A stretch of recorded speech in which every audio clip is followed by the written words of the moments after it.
వాళ్ళకి ఇచ్చేయాలి.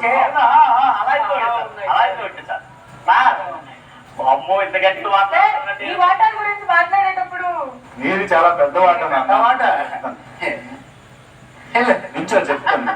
Sir please sir ఏమాత్రం తగ్గలేదు సార్ కన్నులో. ఆ గ్లామర్ అదా ఏమాత్రం తగ్గలేదు సార్. అంతా నాన్న.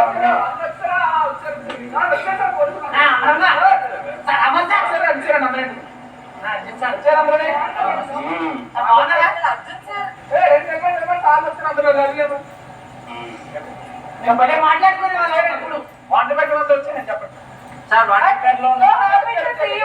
అంతమంది ఇంతేనా? ఇంకా ఉన్నారు కదా.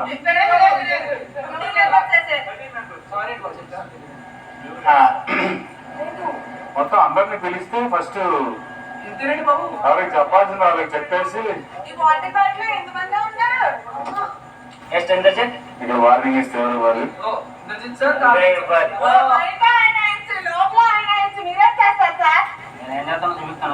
అమ్మో మీరు కంటెంట్ ఇవ్వండిరా అంటే ఎస్ ఏదన్నా టాస్క్ ఇస్తే ఫస్ట్ డే మటుకి 100కి 200% అసలు అవసరం లేనిది కూడా ఇరగదీసి మాట్లాడతారు, అవసరం లేనిది కూడా మాట్లాడతారు. అవసరం ఉన్నంత వరకు కాకుండా లేనిపోని గొడవలు కంటెంట్ కోసం ఫస్ట్ రోజు ఉంటుంది 100కి 200%, 300 కూడా ఉంటుంది. సెకండ్ రోజు ఎందుకు అది 200% కాస్త 20% డ్రాప్ అయింది మాకు అర్థం కాదు. 200% సెకండ్ డేకి 20% అంత డ్రాస్టిక్ చేంజ్. ఏమవుతుంది? ఎవరి డ్యూటీ వాళ్ళకి తెలీదా? ఎవరి క్యారెక్టర్ వాళ్ళకి తెలీదా? టాస్క్ అని ఇదనే కాదు, నేను ఏదైనా చెప్తున్నా. ఎందుకంత డ్రాప్ అవుతుంది?